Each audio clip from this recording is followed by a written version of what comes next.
where once again, Apple technology has failed me.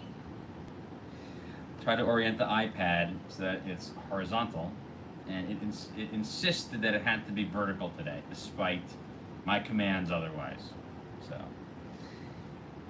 we will get through this.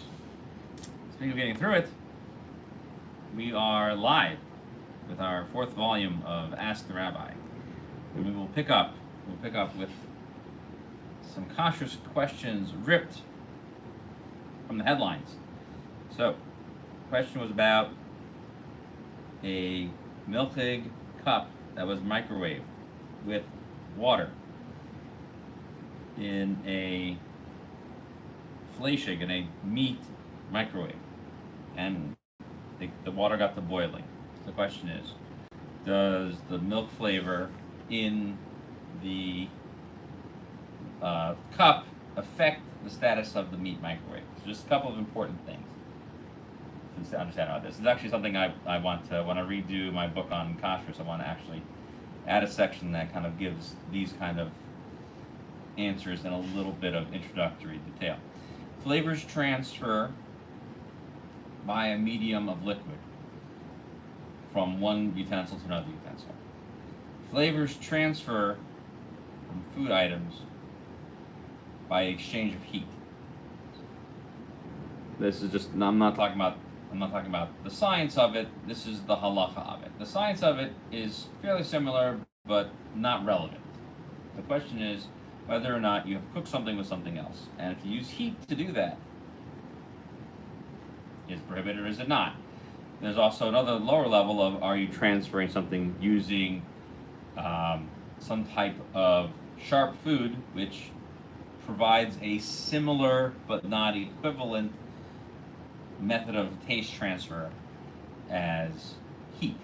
So things like vinegar or salt can often be described as, can make something hot, even though they are temperature-wise cold, but they accomplish some of the similar feats of their cousins who might have been heated up. Now, having said that, the question is, what do we do with this cup? So the cup needed a medium to transfer. There's water. Questions about the flavors inside of it. So there's two things. Number one, if the cup or the microwaver ain't ben yomo and you're transferring via water, then there's no problem. There's a concept known as not baronat, no saint tam, baranoisin tam, which means that you are a received flavor descended from another received flavor. So you got flavor from milk, you're now taking a flavor imparted into the utensil and trying to impart it into something else. This is considered a weak flavor and is not prohibited. Wow, 15 viewers. That's nice attendance here, everybody. Thank you for watching. And what we're getting over here is where you heat up the cup in the microwave, you're getting a transfer through the water into the microwave itself. So that doesn't seem to be very, what's what I'm looking for? That doesn't seem to be a very significant, there doesn't seem to be very many options in terms of where the flavor can go. So, it's just going to go from the cup into the microwave. So therefore, that's not prohibited. But if you cooked milk in there, it would be something more difficult. Okay, maybe more of a problem. I had a question about the difference between machine matzah and hand matzah for Pesach. And it's a little early for that, but it's always good to talk about that because now they're already starting to put up the displays for Pesach, even though it's not even Purim yet. You can't even buy hamantashen, and they want you to buy matzah. So there is a mitzvah in the Torah that says ushmartem es hamatzos. Okay, you shall guard the matzahs. That's from Shemos. It's chapter 12, verse 17, and this refers to the matzahs eaten on the Seder night. So, generally speaking, you have to watch the production of those matzahs.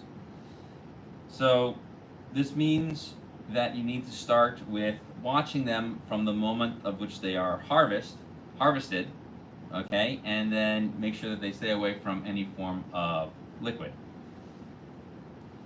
And you take that and you put it away somewhere where it can't even get rained on. Because the rain itself were to cause some of the kernels of wheat to sprout would be a problem of chametz. It would have become leavened, and you can't use them for matzah.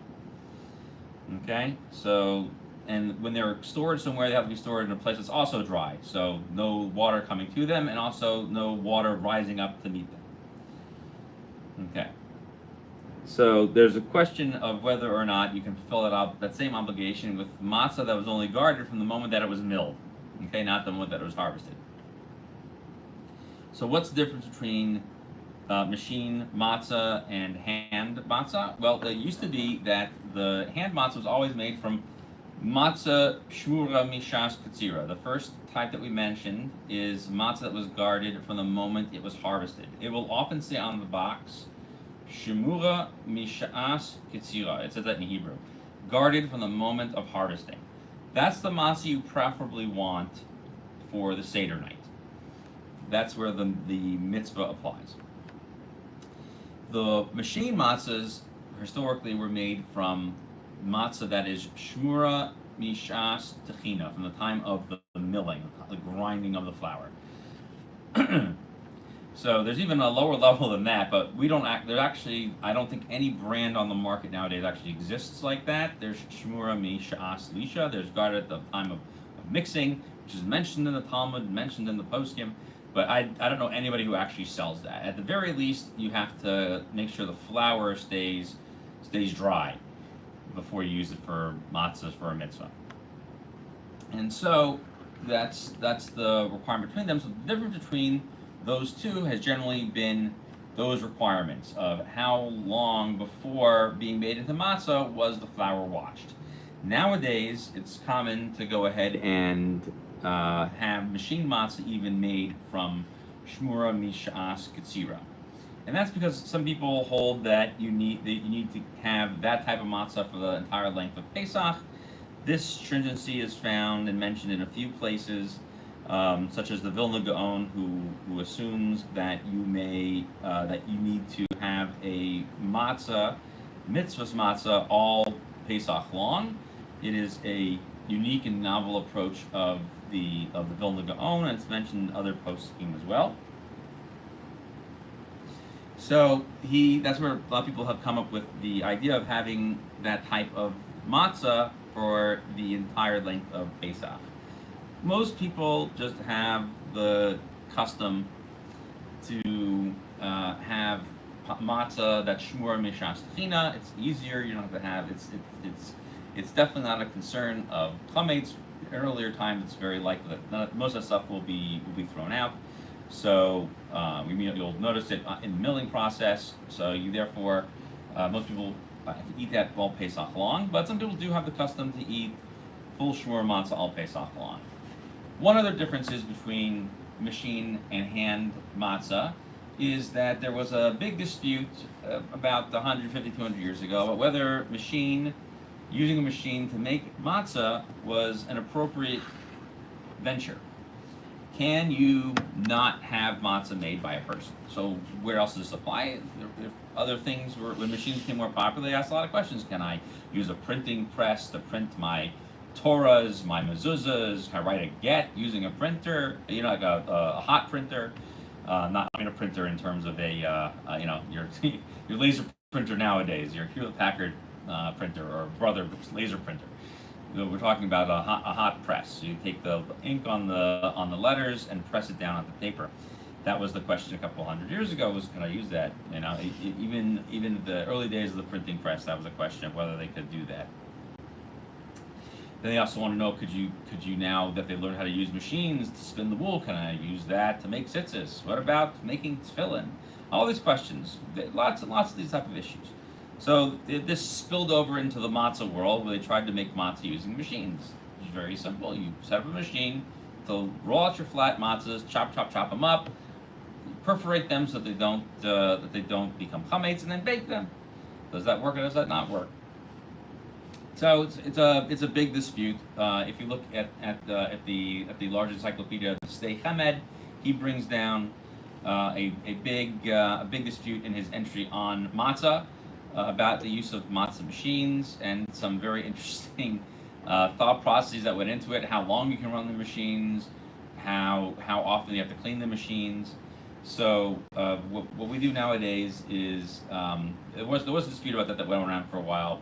The requirement for the general consensus, as I understand it, for kosher authorities producing machine matzah is to use flour that's shmurah mish'as techina, flour that has been watched from the moment that it is ground, and that the machines are stopped every 18 minutes for a thorough cleaning. Some people used to write that on the box, 18-minute matzah. Well, everyone has to wait 18 minutes. That's a separate requirement, that you can't keep the stuff lying around for more than that time because of concern that it will start to leaven in that time period. Even though you're still messing with it or whatever, we're strict to say you have 18 minutes to make the matzah. Anyone who learns the halakha stuff knows that if you're busy working the matzah, or if the water's cooler, you have more time. People dispute what amount of time is it 24 minutes instead? But not to bore you too much. But now a lot of places are just getting the shmurah flour to make the machine matzahs, because some people are still okay with just having the machine matzahs. I've always had machine matzahs. We get the machine shmurah matzahs. Also because sometimes the hand matzahs are often burnt, and if really there are questions about using something that's burnt up significantly to be considered as something edible, and you want to have something that's nice and presentable for people at the table. So certain types of hand matzahs are not so burnt up, have more flavor to them, and so if the stuff is not tasty and it's not pleasant to eat, it's not good for the meal. So you have to find a hand matzah that you like, or find a machine matzah that you like, and you need to use shmurah mish'as kitzira. You need to have matzahs that are guarded from the moment of harvesting, based on how we understand the final halakha in the Shulchan Aruch, for the Seder nights. But for the rest of the week, unless you're going to be stringent and require yourself to have shmurah matzah all week, shmurah mish'as techina will suffice. Having it watched from the moment of harvesting will suffice for that. Okay. Next question over here. Why is pour over coffee okay on Shabbos? Why is it not straining? Oh, good question. Okay. So the issue of straining is an issue of borer, where I'm not allowed to use a strainer on Shabbos. I can't take, for example, a sifter and, let's say, pour flour through it and then squeeze it through the sifter to get out some of the larger particles. That would mess with the flour. Why? Because I'm taking the bad from the good. When I do pour over coffee, the coffee is just sitting there, and technically speaking, liquids are not ever really mixed in their entirety, or separated in their entirety from a mixture. Meaning, if I went ahead and tried to take liquid away from something else, liquid is considered one large object. So it's really hard to get it all the way away from the solid object, because there's going to be some left over. So you haven't really separated it. It'd be like trying to take a pea out of carrots. You have peas and carrots. Like, I don't want this pea there. Try to pull it out, but the pea just continues to, as you pull it out, just continues to leave part of itself in there, and you're just pulling off little pieces of it at a time. That's the idea behind liquids mixed into solids. So when you do a pour over, you're not straining. You're not doing borer in that situation. The other issue is if you have undrinkable liquid, and you have to pour it through a strainer to make it drinkable, that would be a problem. However, the liquid that you're introducing onto the coffee on the pour over strainer is perfectly drinkable water, and it's going to come out water on the other side as well. So that's not going to be the issue there either. It's going to be acceptable to drink on the other side, and it was acceptable to drink when it was just water in your hand. So that's another thing to consider, is that it's not a problem with the water being undrinkable.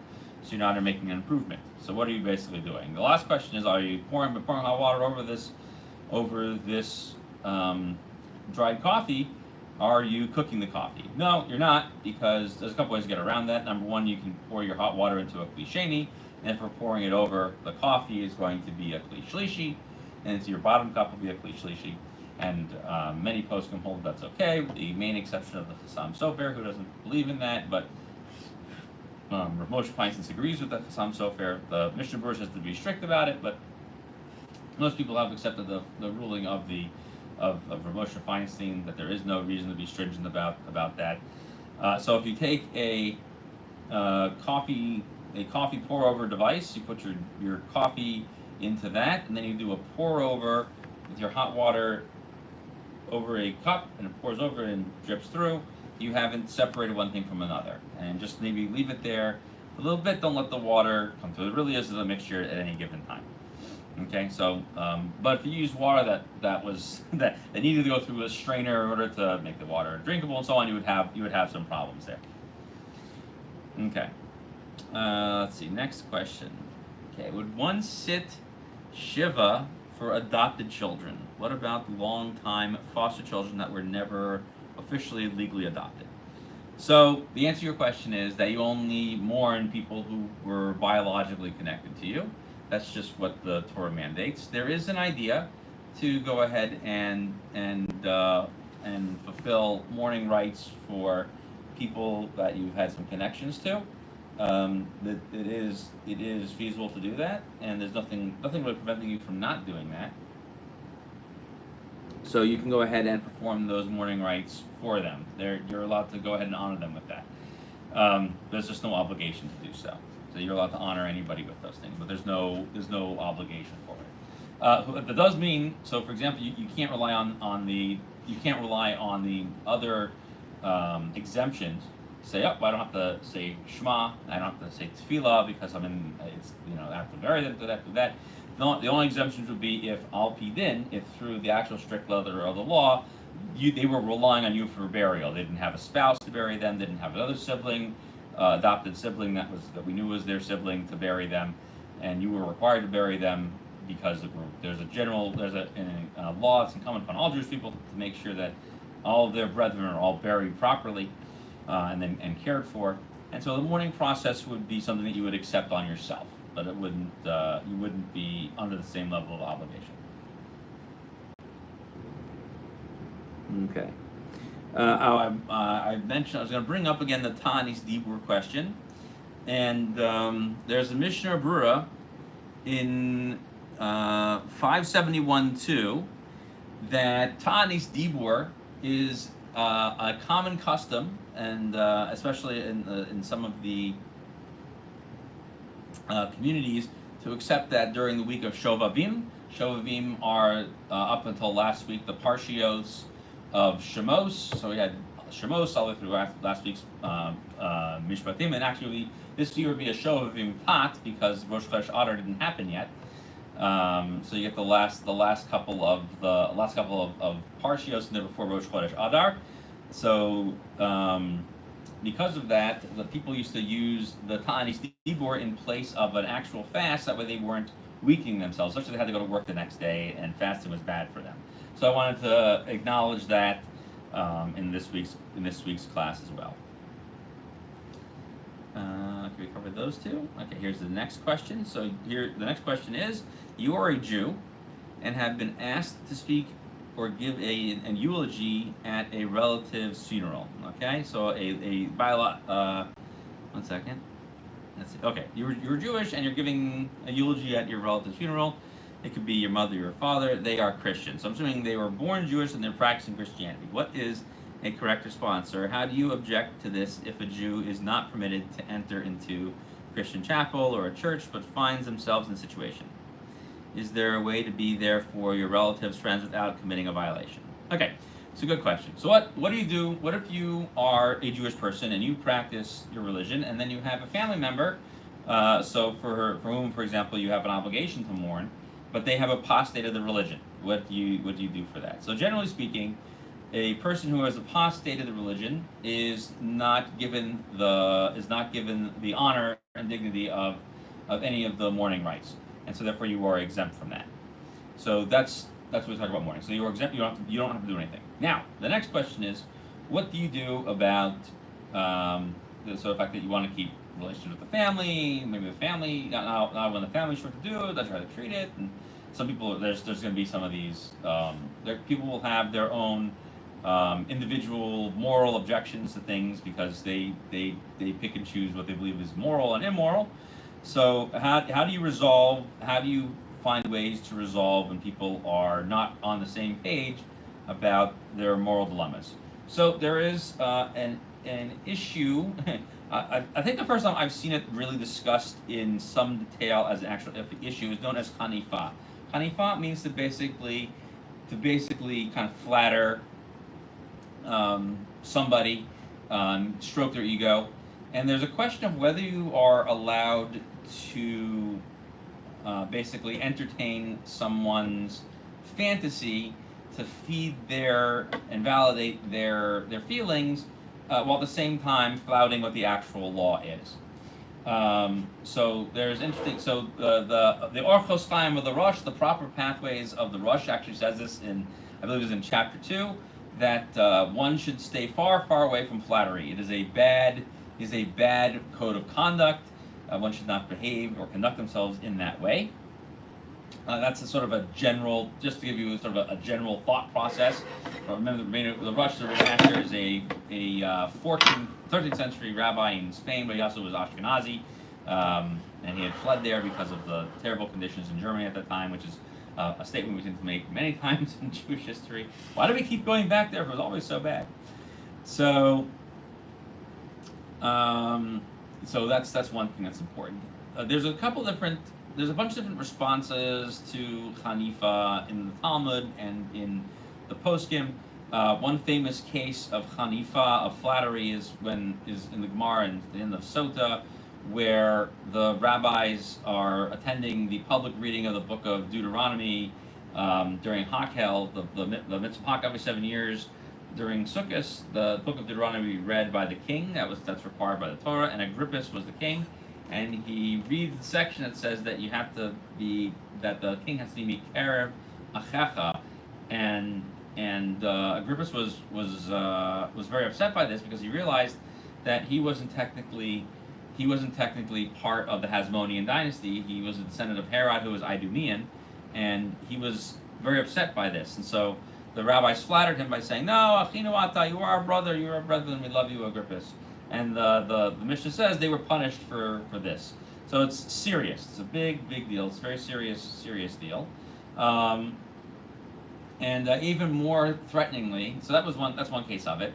Even more threateningly are several cases recorded also in the Talmud and also in the work of Josephus, of where the Sanhedrin refused to stand up to powerful people as the court. They refused to stand up to powerful people by being quiet, and in one case, in the case of Shimon ben Shetach, was challenged by his brother-in-law, the king, Yanai Melech. So his sister was married to the king, and he ordered the king to appear before the court, and the court, the Sanhedrin at the time, refused to listen to the case and to refuse to order the king to stand before them.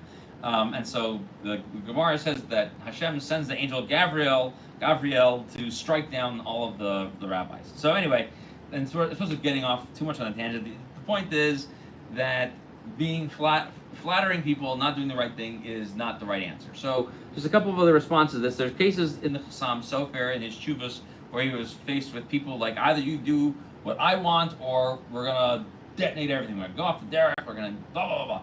He says that's not really he just basically says that's not really our problem. We can find ways to make this work, but if the Torah says something is prohibited, or if the rabbis have prohibited certain types of things, the fact this person has decided that they have to have their way or they're going to do something, that's not our personal problem. That's something that's a you problem. It's not a me problem. Rav Moshe deals with a similar situation. Is in the second volume of Orach Chaim for him. And it's like in the 50s there. He's a case of where they have a really nice guy. He's married to a non-Jew, and he gives a lot of money to the community. But like really, they can't. How can they honor this guy? He's married to a non-Jewish woman. It's a Torah prohibition or whatever. He says you have to. You can handle it delicately, but the truth is that you shouldn't be honoring him. You shouldn't be. He needs to know that things are wrong. Things are not done correctly. And I've said this too to a lot of other places where places who supposedly have batei din. The Beis Din needs to make proclamations and make statements to make sure that people are following the Torah properly and following things correctly. You may not agree with it, but if they feel that something wrong and they keep quiet, That's a prohibition of Hanifa. This is what we say. You can't. The court is a joint. You want to be on the court? Take responsibility for their behavior. So, okay. Another question over here. Let's see. Next question over here is topic of careers and professions. If someone is a doctor, this is heart transplantation surgeon, and they are called to the occasion to perform surgery as they are one of the most accessible and qualified to perform the surgery. Are there exceptions for this if it occurs on Shabbos? And I'm reading the rest of the question. If there are exceptions, would this apply to commercial airline pilots as they are not all qualified to operate all aircraft safely? Would this apply to a firefighter is called to rescue or firefighters as there may be a shortage of firefighters because many firefighters have sustained injuries from fighting fire? Would this apply if you are a hostage negotiator or a SWAT officer? Should one avoid these professions altogether because these issues are likely to manifest? So, good question. So, the last one is always, yes, you may elect not to take a profession that could have this be a problem for you. Now, there's different issues. So, let's talk about the doctor first. So, doctors are basically expected to perform especially if they perform emergency surgeries, if they are qualified to do that, they are expected to perform that both for Jews and non-Jews. And this issue has been dealt with centuries before. And basically, you have the obligation to save a Jew on Shabbos is pikuach nefesh, no question. They need you to save them, you save them. Question was, what if you're in a hospital and you need to perform some of these things for non-Jews? So the Chafetz Chaim and many people in this time period said you have to perform these surgeries for them. Otherwise, you are making a massive chil Hashem, and it could be terrible if you don't perform some of these things on Shabbos. So they basically feel that because of chil Hashem, and it'd be bad for the Jews that you have to do it. So there might be a good reason to not enter such a profession if you don't feel you want to be in that profession. But up to you to decide. So it would be terrible to do such a thing. And also, you basically spend a lot of time having to be on call on Shabbos as a doctor. So it's something to think about how you want your week to look. And a lot of people who do work on Shabbos and they have to drive to the job, or they have to do this to the job, and that to the job. So there are some exceptions and things like that. Then are lots of leniencies. You have to decide whether or not that's how you want to live your life. So that's definitely up to you to decide to do that. In terms of airlines, generally speaking, if they're commercial, are davar reshus.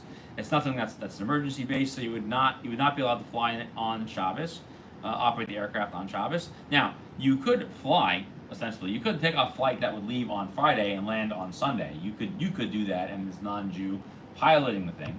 We find that back in days, even the Talmud, that Jewish people would take a ride on a boat that would go over Shabbos. So you get on Friday and get down on Sunday, or even if it landed on Saturday, you would stay in the port until Shabbos ended, and then you could leave, because that would be your called your shvisa, the place where you're resting the rest of Shabbos. So those would all be okay, but to operate the plane would not be acceptable. And if you're other rescue, first responders, and so on, same things would be as a doctor. You have to, when you are called, you must fulfill your job. And so that's whether you're a hostage negotiator, you're a SWAT officer, whatever you're needed for.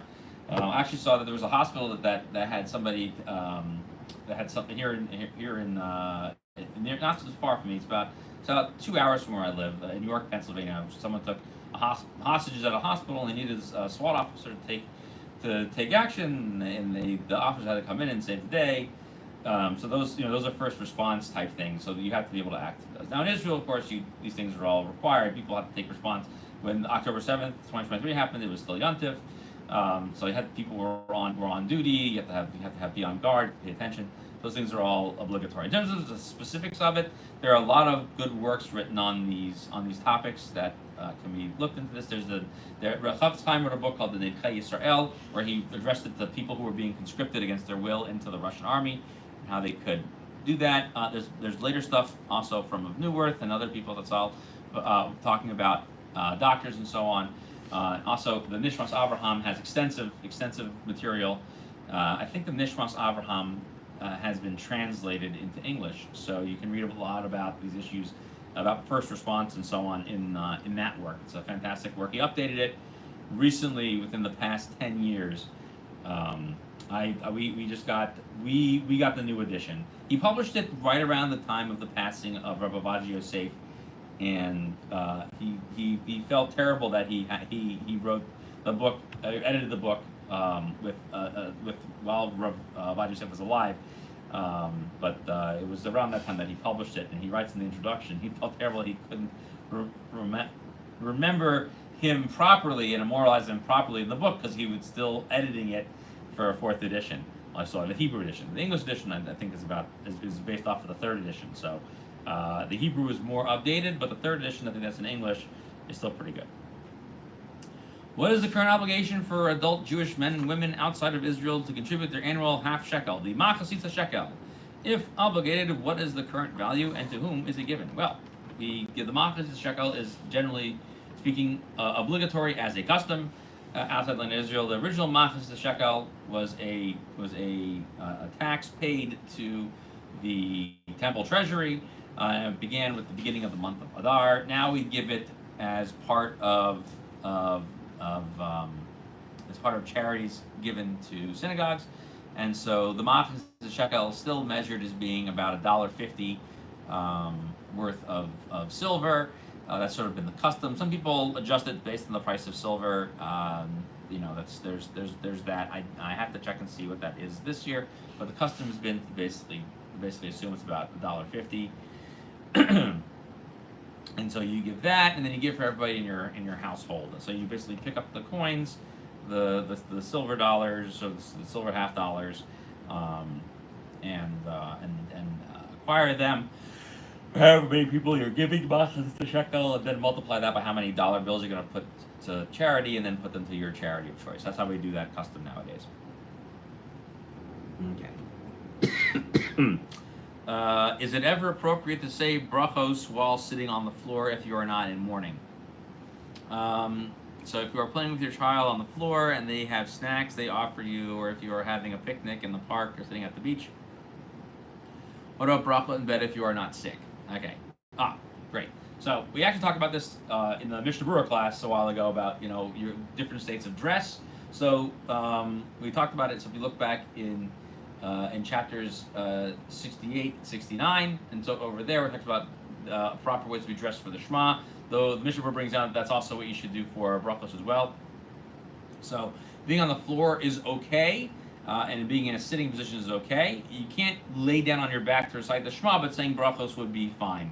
And so if you were laying in bed, saying a bracha would be okay, but technically it's mashma you probably should sit up to say the bracha. Because there's other concerns in the Gemara about laying on one side. You can be reclining, but just like we say, you should lean to your left on Pesach and not lean to your right because of Shema Yakad Leveshet, that the trachea will be approached before the esophagus. So you try to make sure that the food only goes into the esophagus. So that's a concern even when you're saying blessings. But as long as you're leaning on your left side, and you're sitting up and you're fully dressed, you could say brachos in any one of those places. So that would be good. And you also have and for men you should have your head covered as well. For women also have head coverings as well, especially according to Rabbi Yosef. Women should also have their heads covered while saying brachot. He has a leniency for unmarried women to say brachot without their head covered, but he prefers that all prayer and blessing should be said even with a head covering for anybody and everybody, according to him. What's it called? In Rav Getzah Ellison's book, Ha'ishra Halacha, he says that the Ashkenazi customs was allow unmarried women to say blessings anywhere with their heads uncovered, and for married women, if they're in the house, they could have their heads uncovered to say blessings. So it's a machlokas haposkim. However, again, going back to the question, lying in bed and so on, you should try to sit up and say the blessings and be fully dressed. And cover your torso, cover your legs, your body, and so on. That type of thing. Okay. Hey, we got through all the questions. Do you have any other questions in here? Anything in the chat? Okay. All right. No other questions. All right. If there is no other questions for today, we will end with that. So thank everyone for joining us for our wonderful live feed today, and we will look forward to more of your questions and continuing our Ask the Rabbi sessions in the near future. Have a wonderful day. This will be uploaded for review on YouTube within the next 24 hours. Take care.